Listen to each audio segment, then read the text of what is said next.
नमस्कार। इन खबर देखने वाले दर्शकों का स्वागत। आज बात करेंगे दिल्ली एमसीडी के चुनावों की। दिल्ली एमसीडी के चुनाव कल संपन्न हो गए और इस चुनाव में पिछले चुनावों के मुकाबले मतदान में लगभग 3% की कमी दर्ज की गई है। आपको बता दें कि 2017 के एमसीडी चुनावों में लगभग 53.5% मतदान हुआ था, जो इस बार कम होकर लगभग 50% रह गया है। चुनावी विश्लेषकों का मानना है कि जब मतदाता मौजूदा सरकार से खुश और संतुष्ट होता है या मतदाता ये मानकर चलता है कि मौजूदा सरकार फिर से रिपीट करेगी, तब मतदान प्रतिशत कम होता है। अर्थात मतदान में गिरावट मौजूदा सरकार के सत्ता में बने रहने की संभावना को दर्शाती है। परंतु ये सिद्धांत बहुत से मामलों में गलत साबित हुआ है।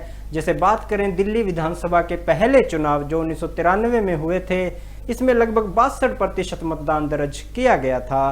परंतु वहीं अगले चुनाव जो 1998 में हुए में यह मतदान प्रतिशत लगभग 13% कम होकर 49% रह गया था और मतदान में इतनी भारी गिरावट के बावजूद बीजेपी की सरकार चली गई थी और शीला दीक्षित ने कांग्रेस की सरकार बना दी थी।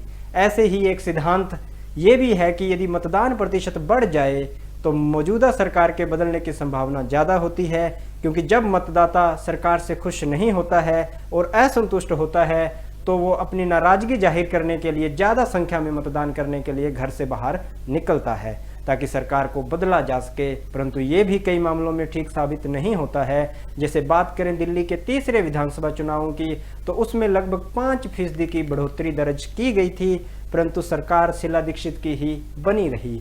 ऐसे ही 2007 के एमसीडी चुनावों में मतदान प्रतिशत केवल 43% था, जो कि 2012 के चुनावों में बढ़कर 53% हो गया था।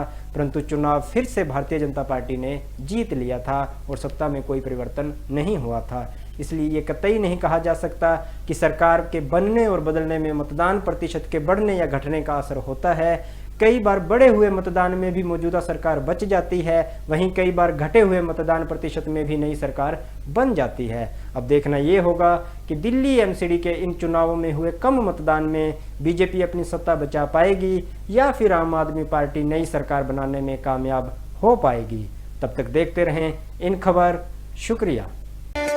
इन खबर चैनल को सब्सक्राइब करें।